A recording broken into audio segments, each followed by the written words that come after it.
साथियों फिलहाल है नरवाना के गांधीनगर में वार्ड नंबर 14 और बड़ी दुखद हादसा भाई सुबह सुबह आड़ा हुआ है। लगभग 8 से 9 के बीच में बताया जा रहा है। दो छोटी छोटी बच्चियां के सिर पे तय माँ का साया उठ गया है। बच्चियां 3 थी लेकिन एक बच्ची की साथ में मौत होगी। तो मतलब जिसकी मौत हुई है लगभग बताई जा रही है कि 28 साल की उस महिला की उम्र है उषा। और भाई एक छोटी सी बच्ची 2.5 साल की जो जिसने वह दूध पिला रही थी निप्पल के साथ में। तो यो हादसा होया है। सामने आप देखोगे कि एक कमरा है और इस कमरे की सुबह सुबह छत गिर गई। और जिस टाइम पे यह छत गिरी भाई उस टाइम पे उसकी माँ और लड़की दोनों अंदर थी। बेटी की उम्र थी 2.5 साल और माँ की उम्र थी 28 साल। तो वही निप्पल भी अड़ा आपने पड़ी दिखेगी कि बेटी को दूध पिला रही थी और खुद है जो चाय पी रही थी अड़ बैठ के बताया जा रहा है जो आसपास के हैं। और परिवार में कुल 8 सदस्य है जिसकी मौत हुई है उषा की। उसके सास ससुर है, पति है और भाई उसका एक देवर है और 3 उसकी छोटी छोटी बच्चियां थी। तीनों में से एक तो भाई साथ में थी जो 2.5 साल की थी, मायरा बताया जाना रहना में। तो उसकी आड़त दबने तय मौत होगी। और बताओ है कि यो सुबह आप देखने लग रहे हो कि यह डाटा की छत है जो भी आप देखने लग रहे हो। तो यह सुबह सुबह का हादसा है, सारी की सारी गिर गई। और इसके साथ में लगता है एक और कमरा है तो भाई उसकी भी हालत ऐसी हो रही है। और जो यो घर बताया जाना लग रहा है जिस घर में 8 सदस्य रहने लग रहे हैं यो भी किराए का है, इनका खुद का मकान नहीं है। तो एक बार इसमें साथ में लगता कमरा और आपने दिखा दे हैं कि कैसे हालात इस घर के हो रहे हैं जिसपे किराए पे बैठे हैं। तो ये देखो भाई यह छत आपने दिखेगी नू की नू है, इसमें सरिये गल रहे हैं और यह छत भी किसी भी टाइम पड़ सका है। जो मायरा और उषा है जिसकी मौत हुई है हादसे में वो परले कमरे में थी और उरले कमरे में मायरा के दादा दादी थे। तो भाई परिवार में है जो मातम छा रहा है। 8 सदस्य थे, खेलता हंसता खेलता परिवार था। सुबह 2 लड़कियां हैं जो स्कूल में भेजती थी तैयार करके और 2 लड़कियां बैठी भी थी। और जो लड़कियां के दादा हैं यानी जो उषा के ससुर है जिसकी मौत हुई है उनका भाई कई साल तक बतावे लखवा मार रहा है। तो ये बैठे हैं जो दादा है लगभग बता रहे हैं कि 50-55 साल के हैं। बोल सको हो ताऊ? हाँ बोल सकूँ जी। क्या नाम है ताऊ? रोहतास है जी। रोहतास हाँ है। जी। तो जो उषा है आपके लड़के की बहू थी? हाँ जी बहू थी बहू। कितनी की उम्र थी उनकी? 27 साल की थी। है 27-28 साल की थी। अच्छा हाँ जी। ये सुबह क्यों करो हादसा? बस चाय पानी पी के जी अपने काम पे गई पोते को स्कूल छोड़ने। अच्छा हाँ वही इतने में हो गए। ये जो छोटी लड़की थी हाँ। तो वो स्कूल नहीं जाया करती? ना वो स्कूल नहीं जाती। अच्छा हाँ और 2.5 साल की थी। 2.5 साल हाँ की। 2.5 साल की। जो ये आपका घर है ये किराए का है? किराए का जी किराए का हाँ है। जी। घर में कमाने वाले कौन है? बस ये काम पे जाओ जी आप? अच्छा या हाँ। माता जी काम पे जाओ है? हाँ काम पे जाओ। एक छोरा वो काम पे जाओ। अच्छा दिहाड़ी में करा जी। दिहाड़ी करे है। हाँ दिहाड़ी करे और एक और दूसरा भी जाओगे वो भी दिहाड़ी करे। मतलब वो दिहाड़ी मजदूरी तो काम चल रहा है? हाँ जी मैं करता काम में पैरालाइज हो गया। अच्छा आप हाँ। कई साल से पैरालाइज हो रहे हो? हाँ 2-2.5 साल हो गए। क्या नाम है? बीना जी। बीना। तो उषा की सास हो आप? हाँ जी। अच्छा तो उषा सुबह घर पे थी? उषा घर ही थी जी। अच्छा काम भी करा करती उषा भी के मैं? नहीं जी घर का ही करे करती थी, घर ही रहा करती थी जी वो तो। आप झाड़ू पोछा करने जाया करते? ना जी मैं कुलदीप सिंगला के लग रही थी जी काम पर। अच्छा तो ये कितने बजे की ये हादसा है? 8:30 बजे की बात है। 8:20 पे हम निकले हैं। 8:30 बजे इतने में फ़ोन आ गया मेरे छोटे लड़के का कि ऐसे ऐसे बात होगी मम्मी। फिर मैं भाजी चली आई वहाँ से।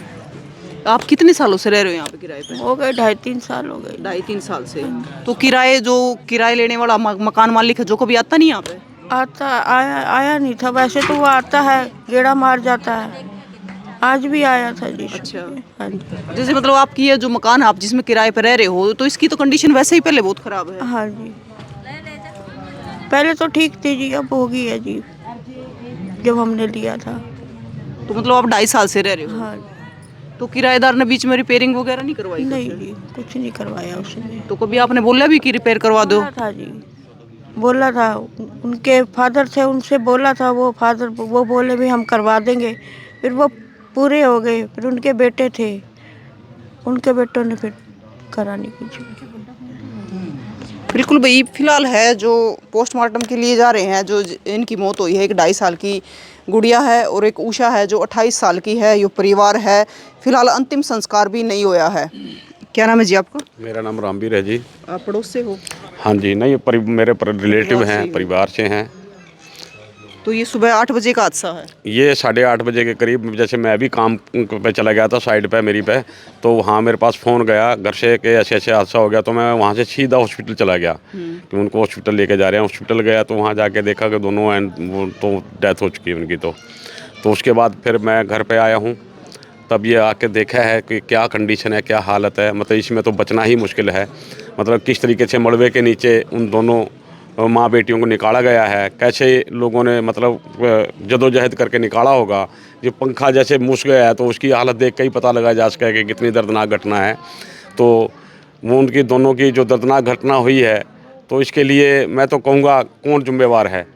जिम्मेवार ये गरीब लोग हैं या फिर ये सरकारें जो तरह तरह के जो वादे और तरह तरह की जो स्कीमें लेके आती हैं। इन सारी चीज़ों को छोड़ के इनको रोज़गार क्यों नहीं दे देते बढ़िया सा, जिस रोज़गार से ये अपने आप अपने स्टेज अपने पैरों पे खड़े हो सकें और अपना घर परिवार अपना मकान बना सकें, जिसमें अपने ये सिर छुपाने की जगह बना सकें। लेकिन ये चीज़ें सरकार की कहीं भी लिस्ट में नहीं हैं।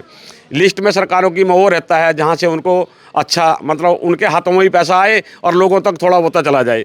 ये काम करने पर लगी हुई हैं सरकारें और कुछ नहीं है। और जब तक ये ऐसे काम होंगे तब तक इस तरह के हादसे रुकने वाले नहीं हैं। यहाँ पर मैं बताता हूँ आपको, सैकड़ों परिवार हैं जो किराए पे रहते हैं, और परिवार किराए पे जो रहने वाले हैं उनके मतलब उनको कहीं भी अभी नज़दीक में ऐसा नहीं है कि वो अपने पैरों पे खड़े हो पाएंगे, क्योंकि गरीब परिवार ही हैं जो मकान किराए पे लेके रहते हैं। और ये सभी लोग, इनके माँ बाप दादे परदादे आज तक वो भी इसी तरीके से गुजर गए और ये भी इसी तरीके से गुजर जाएंगे। लेकिन इनका कोई उद्धार होने वाला नहीं है, क्योंकि सरकारों ने इनसे हाथ अपने खींच लिए हैं।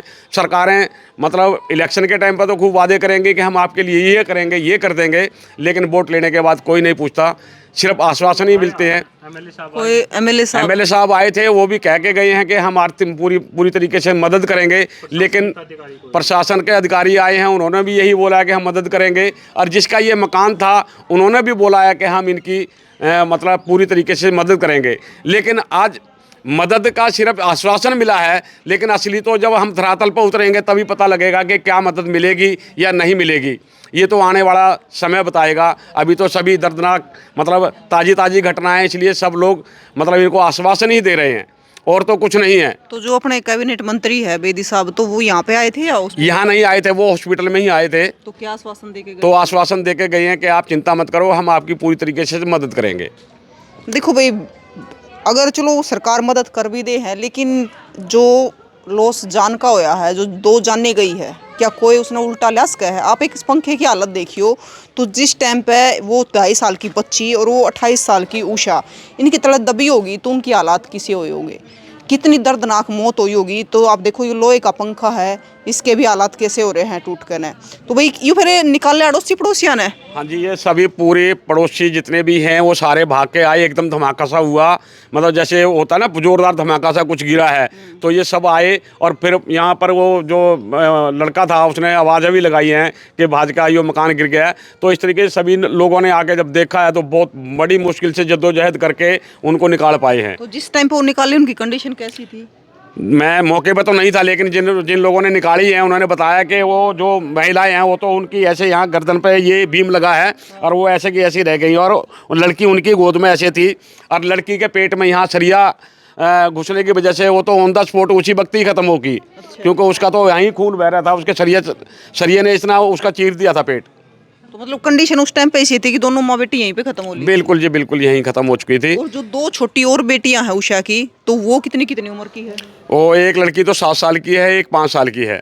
एक 7 साल की, एक 5 हाँ। साल की, तो मतलब 3 लड़कियां हाँ, हैं। तीनों लड़कियां हैं इस पे, और कोई बच्चा नहीं है। अच्छा एक बात बताओ, यो परिवार अड़ किराए पर रहने लग रहा है, तो कितनी पीढ़ियां किराए पर रहती लग रही है? मैं इनकी तो मैं कहूँगा तो मतलब 1 2 तीसरी पीढ़ी ये किराए पे ही रह रही है। अच्छा, हाँ, तो मतलब 3 पीढ़ी किराए पर रहने लग रही है किराए पे? बिल्कुल जी, बिल्कुल, क्योंकि में? नरवाना में ही रह रही हैं ये। क्योंकि ये एक पीढ़ी तो इनकी होगी, इनके फादर, और अब ये बच्चे भी। तो इनके फादर साहब आए थे यहाँ पर? हाँ, इनके फादर साहब आए थे यहाँ पर। हाँ जी। और अब भाई तीसरी पीढ़ी है, चौथी पीढ़ी आ जाएगी, लेकिन ये किराए पर रहने लग रहे हैं। मतलब एक परिवार इतना नहीं कर पा रहा कमाकन है कि, क्योंकि दिहाड़ी मजदूर करने वाला परिवार है कि भी ये कमा कर वे खुद का अपना एक मकान भी बना सके। ये छोटा सा मकान है, इस समय यो एक किराए का है। दो छोटी छोटी बच्चियाँ के सिर पे तो माँ का साया उठ गया है।